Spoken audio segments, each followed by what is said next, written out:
स्वागत है दोस्तों स्टडी फॉर यूपीएससी में। हम लोग आज पॉलिटी में पार्ट 9 पढ़ेंगे और ये मौलिक अधिकार का पार्ट 2 है, यानी कि मौलिक अधिकार की शुरुआत कर चुके थे हम लोग। देखिए, तो उससे आगे पढ़ते हैं। मौलिक अधिकार 6 प्रकार के थे। वर्तमान में मौलिक अधिकार 6 प्रकार के हैं। पहला समानता का अधिकार, आर्टिकल 14, 15, 16, 17, 18। स्वतंत्रता का अधिकार 19, 20, 21, 22। ठीक है। तीसरा नंबर मौलिक अधिकार है, उसका नाम है शोषण के विरुद्ध, आर्टिकल नंबर 23 और 24। धार्मिक स्वतंत्रता का अधिकार 25, 26, 27, 28 नंबर आर्टिकल में है। सांस्कृतिक और शैक्षिक अधिकार आर्टिकल नंबर 19, 29 और 30 में है। और संवैधानिक उपचारों का अधिकार आर्टिकल नंबर 32 में है। ठीक है। तो ये 6 प्रकार के अधिकार आपको हो गए जो वर्तमान में है।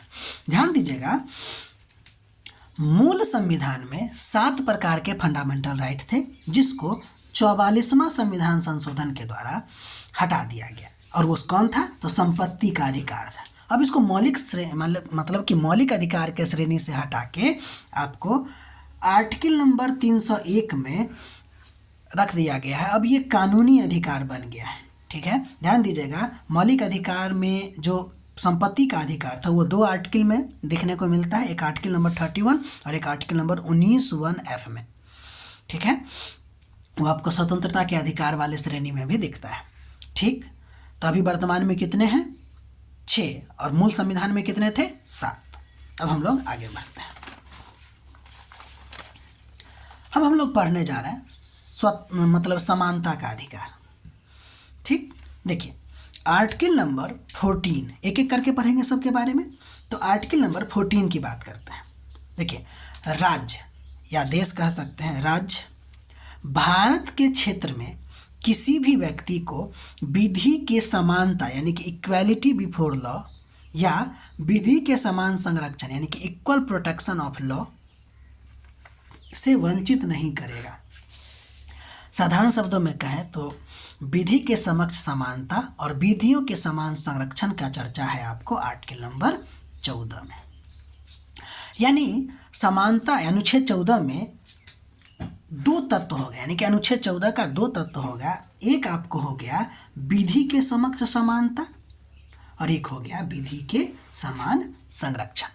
देखते हैं थोड़ा थोड़ा इसके बारे में क्या है। देखिए, विधि के समक्ष समानता का मतलब सभी व्यक्ति कानून के सामने समान है या बराबर है। दूसरा, कोई भी व्यक्ति कानून से ऊपर नहीं है। ध्यान दीजिएगा, यह जो अवधारणा है विधि के समक्ष समानता जो है वह ब्रिटिश संविधान से लिया गया है और इसी विधि के समक्ष समानता के सिद्धांत पर ही आपको रूल ऑफ लॉ का सिद्धांत आधारित है। यानी कि रूल ऑफ लॉ का जो सिद्धांत है, कानून का जो शासन का सिद्धांत है, वो आपको विधि के समक्ष समानता से ही क्या है, प्रभावित है या आधारित है। ये जो रूल ऑफ लॉ है ना, वो A.V. डाइसी के द्वारा दिया गया है। अभी पढ़ेंगे इसके बारे में। अभी हम लोग देख लेते हैं विधि के समान संरक्षण का मतलब। इसका मतलब समान परिस्थिति वाले व्यक्ति के साथ समान व्यवहार, अलग अलग परिस्थिति में अलग अलग व्यवहार हो सकता है यदि वह तर्कसंगत हो। ठीक है। यह अवधारणा अमेरिकी संविधान से लिया गया है। ठीक। तो ये रहा आपको विधि के समान संरक्षण और यहाँ है आपको विधि के समक्ष समानता। अच्छा, ये जो है समान परिस्थिति में समान परिस्थिति में व्यक्ति के साथ समान व्यवहार किया जाएगा। इसका मतलब ये हुआ कि अगर कोई व्यक्ति गलत कृत्य करता है तो उसकी स्थिति भी देखी जाएगी। ठीक है। वो किस स्थिति में आपको कोई भी कृत्य किया है। ठीक है। और उसके आधार पर उसके परिस्थिति को निर्धारित करके तब व्यक्तियों के साथ व्यवहार किया जाएगा। ठीक। अब एक एक करके थोड़ा बात देखते हैं। ठीक है। पहले हम लोग आज विधि के समक्ष समानता देख लेंगे, फिर हम विधियों का समान संरक्षण भी डिटेल में देखेंगे। ध्यान दीजिए, विधि के समक्ष समानता का क्या मतलब है कि अब उधर हम देखेंगे, इधर भी देखिए, यह राज्य को रोकता है कि किसी को विशेषाधिकार नहीं दे, किसी को कानून से ऊपर न रखे, विधि के समक्ष समानता का मतलब भी तो यही है कि भाई किसी भी व्यक्ति के पास ना विशेषाधिकार नहीं होगा, विशेषाधिकार की समाप्ति है भाई, और कानून के ऊपर कोई नहीं है। इसीलिए इसको विधि के समक्ष समानता को कभी कभी निषेधात्मक अवधारणा यानी कि निगेटिव कॉन्सेप्ट भी कहते हैं। तो ये जो विधि के समक्ष समानता है वो सभी व्यक्ति को ना एक ही तराजू में तौल देता है, अमीर गरीब अगरा पिछड़ा। तो ऐसा तो सही बात नहीं है, इसीलिए इसको ना निगेटिव अवधारणा कहा जाता है। इस बात को गौर कीजिएगा।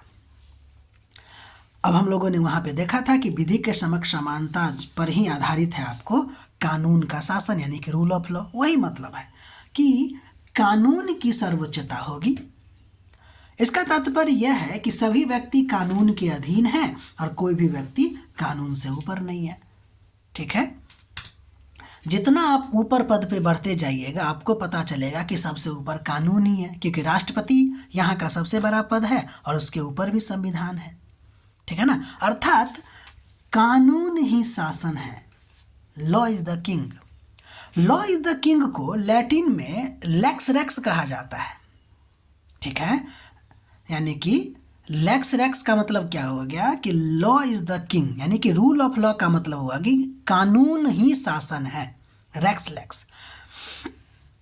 ठीक है, तो यहाँ तक आप लोग ध्यान रखिएगा। कुछ और बात करते हैं, जैसे अगर आपको कहीं पे रूल ऑफ लॉ लिखा मिले, इसका मतलब है कि रेक्स लेक्स मतलब लेक्स रेक्स यानी कि लॉ ही कानून है, यानी कि लॉ इज द किंग। अगर रूल बाय द लॉ की बात करेगा, देखिए ऑफ और बाय से अंतर अलग हो जाता है। रूल बाय लॉ का मतलब हो गया रेक्स लेक्स यानी कि लॉ इज द किंग। ये देखे ना बाहुबली, उसमें उसकी मम्मी क्या कहती है, मेरा वचन ही मेरा शासन है। ये लुई 16वां का सेंटेंस है। अगर हम गलत होंगे तो या तो लुई 16वां नहीं तो लुई 14वां का सेंटेंस है कि मैं ही राज्य हूँ, आई एम द स्टेट। तो रेक्स लेक्स जो है ना वो कहता है कि किंग ही लॉ है ना, कि जो हम बोलेंगे वही होगा, उसको कहेंगे रेक्स लेक्स। लेकिन जब संविधान बन जाता है, कानून बन जाती है, तब कानून सबसे ऊपर हो जाता है, तो उसको कहते हैं लेक्स रेक्स। ठीक है, तो रूल बाय द लॉ का मतलब हुआ एब्सोल्यूट मोनार्की। ठीक है, आप लोग इतना ध्यान दीजिएगा। विधि के समक्ष समानता हम लोगों ने पढ़ा, उसके बाद हम लोग विधियों के समान संरक्षण की बात करेंगे। तब तक के लिए आप अपना ख्याल रखिए। ठीक है, मिलते हैं हम लोग अगले वीडियो में। अपना पढ़ाई करते रहिए। अच्छा लगे वीडियो तो लाइक कीजिए, सब्सक्राइब कीजिए और शेयर भी कीजिए। ठीक।